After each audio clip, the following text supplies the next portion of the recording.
Hello, my name is Paul Yoder, Field Agronomist for Pioneer. The topic of today's video is fallow corn syndrome. Unfortunately, this year we had a tremendous amount of rain early on in the spring, and throughout the state there was a fair amount of fields that unfortunately did not get planted. Fields like the one behind me, we had to leave barren, which leads me to this video of fallow corn syndrome, as I want to share with you a few things for you to consider and think about as we progress into the fall and you begin to prepare for the coming season next year.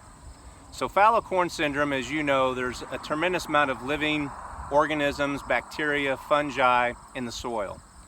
When soil is left barren, like the one behind me, throughout the entire summer, fungi, which we're going to call for short VAM, basically decrease in number. And this fungi, this VAM fungi, basically are responsible for the help of uptake of phosphorus, zinc, and copper, which corn needs, especially throughout its growing stages, but early on in life. So if you have fields like this in which you are not able to put a cover crop such as a cereal of oats or wheat or legumes such as soybeans, but remain barren, then we encourage you, based on the research and the data that we have collected and through our own observations, that if you're able to come back to a field like this with soybeans, that's going to be your best option. Now you can come back with corn. Studies have shown to where if you use a starter fertilizer of phosphorus, that can be done, but it's going to take a lot.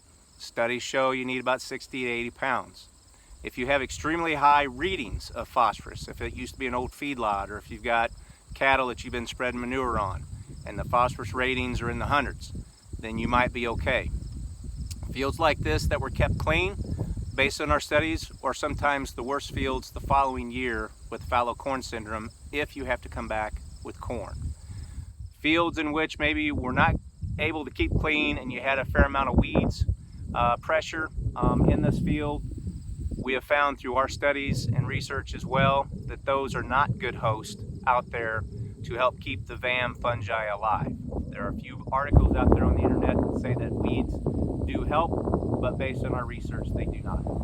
So if you have fields like the one behind me in which remain barren for the entire summer, we encourage you to come back with soybeans if you're able to. I hope you have enjoyed this video, and I hope that you find some value for your farm. And please don't hesitate to call any of us here at Pioneer, or in particular your Pioneer seed agent, if you have any additional questions. Thank you and have a nice day. That concludes this Pioneer Growing Point Agronomy video podcast. Visit our page on pioneer.com and follow us on Twitter and Facebook for more agronomy insights.